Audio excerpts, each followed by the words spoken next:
10h30, o Conversas Cruzadas está de volta aqui na TV Com. Hoje nós estamos falando sobre agrotóxicos, que é uma discussão também muito importante, muito pertinente, porque são itens que são alvo da utilização de agrotóxicos que nós consumimos diariamente. E talvez até mais do que se a gente falar aqui de carne bovina, carne de frango, enfim, porque essa semana a gente ainda teve um programa aqui em que um dos representantes defendia o não consumo de carne, mas o alimento vegetal, aquele também consome. Então, a gente está falando de uma ampla categoria de consumo no Brasil.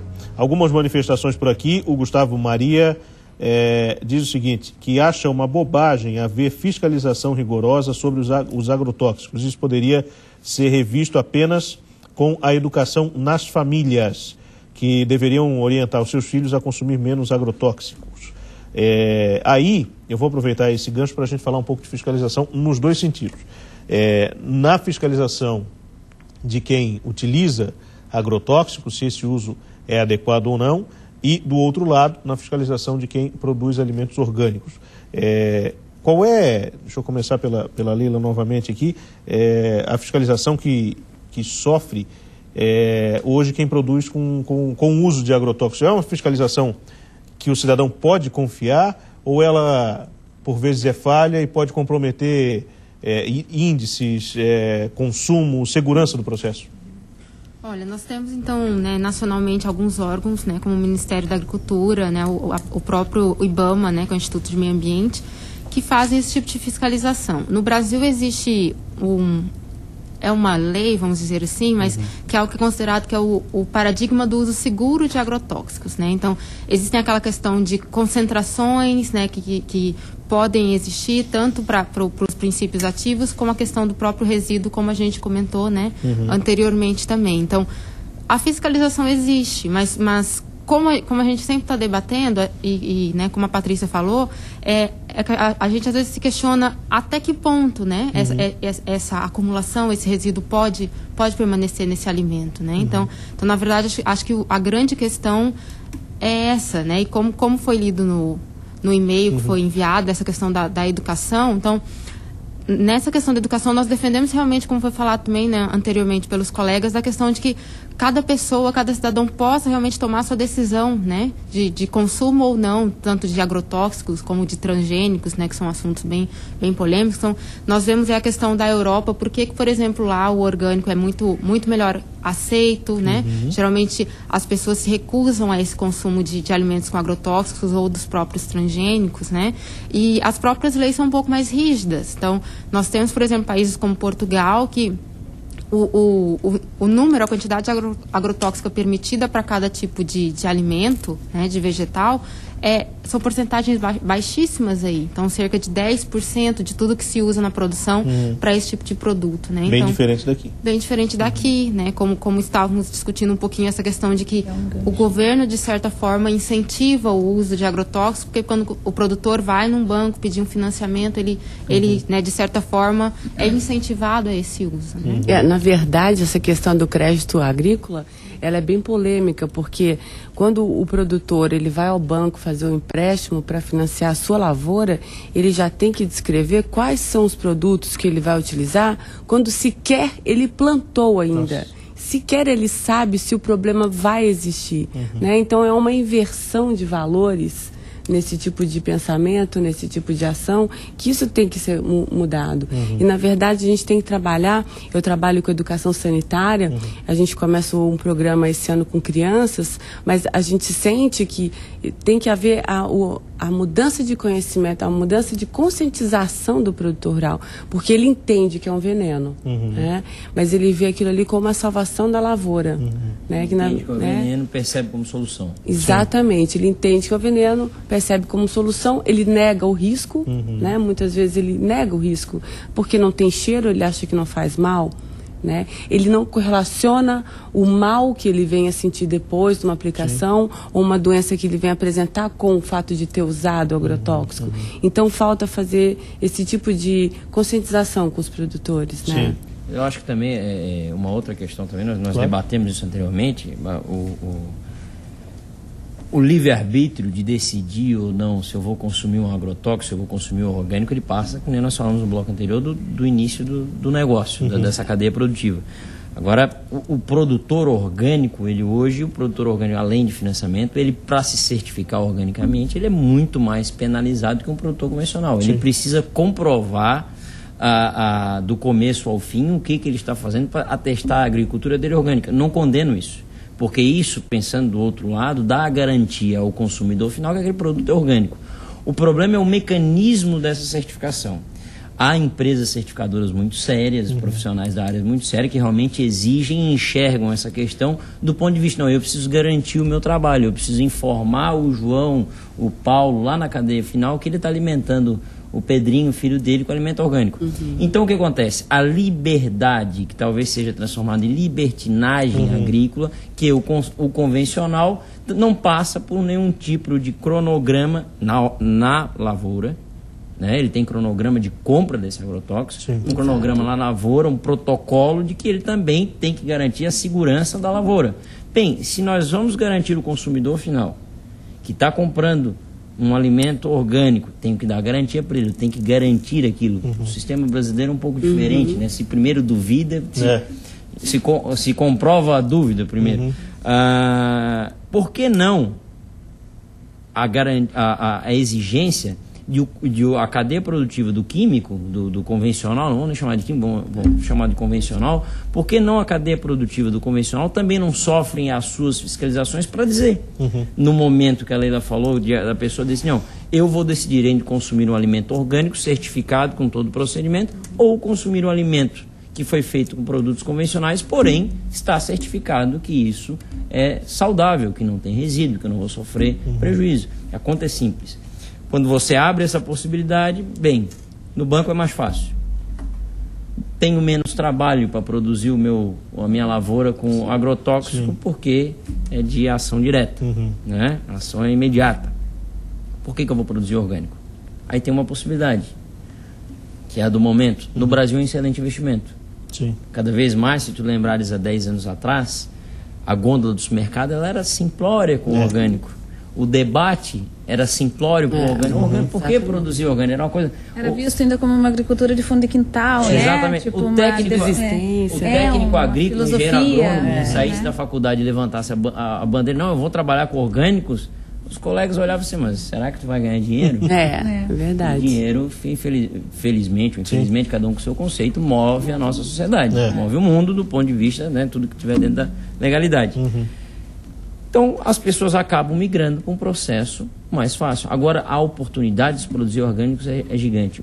O país cada vez mais acorda para a necessidade de consumir alimentos saudáveis, ecologicamente corretos, com ambiente ecologicamente correto. Então, nada mais justo. Certifique-se as duas. Claro. Não estou querendo levar um debate polêmico, mas certifique as duas da forma garanta ao consumidor. Se eu tenho que garantir como orgânico, eu tenho que garantir que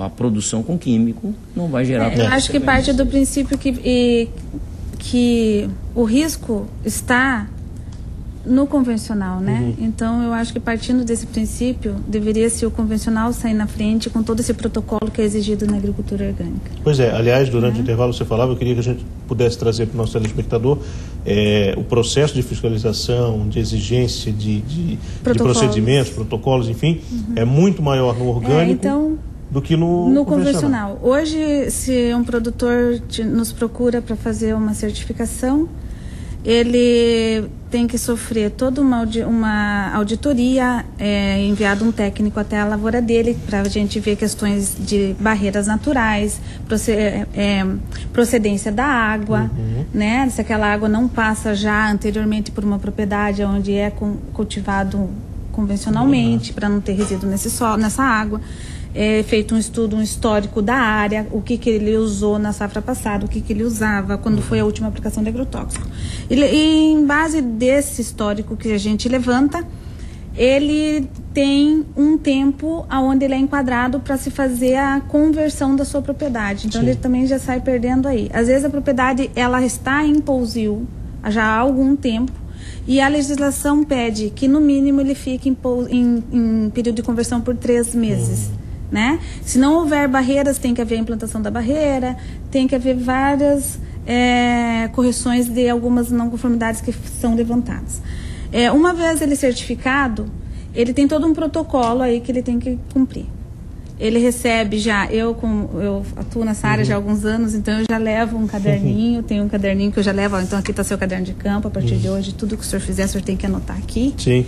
Então ele tem que fazer todo um diário de campo, tem a instrução normativa número 46 e a 17 foi a última que foi emitida agora no ano de 2014, né, da Lei 10.831, de 23 de dezembro de 2003, aonde tem tudo o que ele pode fazer, a gente também deixa com ele, e dentro desse contexto ele começa aí a sua labuta, vamos dizer assim, né, a sua grande missão, não só com ele, mas eu acho que com o meio ambiente, com o consumidor, com todo mundo que está envolvido nesse contexto. Sim. E é muito grande essa fiscalização que ele sofre, porque a cada 6 meses ele recebe uma visita do fiscal da certificadora, que é credenciado no Ministério da Agricultura. Que esta por si também sofre uma auditoria do fiscal do Ministério da Agricultura. Onde aleatoriamente o fiscal chega no escritório da certificadora e escolhe uma propriedade e fala: hoje nós vamos lá no Mato Grosso verificar esse fulano aqui. E aí ele tem que ir lá e tem que encontrar tudo que está na legislação orgânica sendo executado. Ou seja, tudo isso leva tempo, dinheiro e desestimula o produtor. Um pouco desestimula, porque nem todos os produtores, assim, como a agricultura orgânica hoje ainda ela é um nicho pequeno dentro do contexto nacional, representando aí em torno de 20% a 30% do que se produz hoje de alimentos, né? E um foco maior na hortaliça, que é HF, não na cereais, porque devido às barreiras da legislação, a gente não consegue hoje tornar uma grande área de cereal viável, porque não podemos usar o herbicida, e isso realmente eu sou totalmente contra. E manualmente limpar uma área grande não tem como. Claro. Então, a hortaliça, como se produz muito em área pequena, ela se tornou 100% viável. Então, a gente tem aí, dentro desse contexto, uma produção altamente rentável, que às vezes o produtor em si, devido em contrapartida, tem todo esse trabalho de produzir e de documentar tudo isso, né? Mas hoje, como o Carlos falou, o mercado orgânico é um excelente negócio na agricultura. Vou te dar um dado mercado... aqui, Simone. Até 2020 há estudos de um crescimento anual para termos um faturamento de 10 bilhões. Olha só. Não, isso é... Eu peguei algumas informações aqui para trazer para vocês, que a gente atua aí dentro desse contexto. Hoje, a alface americana está sendo vendida... Eu trouxe essa informação do Ceasa do Paraná, que eu resido lá, né? Então, a alface americana hoje no Ceasa do Paraná, em Curitiba, está sendo vendida a R$ 1,25 a unidade. Convencional. A orgânica está sendo vendida a R$ 1,90.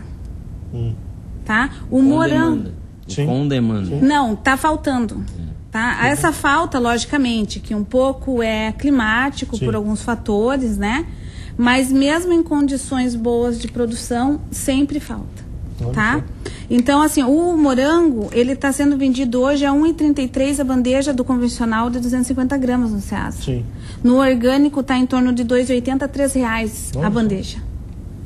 Então você vê assim, o valor agregado é enorme, é enorme. Há um custo que hoje, eu vou te falar assim, se o produtor tiver uma boa assistência técnica, um bom acompanhamento, né, de um profissional que saiba fazer todo um equilíbrio do meio onde ele está, colocar ferramentas que dão um resultado positivo, sair daquele jeitão arcaico de se produzir organicamente, que o vô do produtor fazia, o pai fazia, né?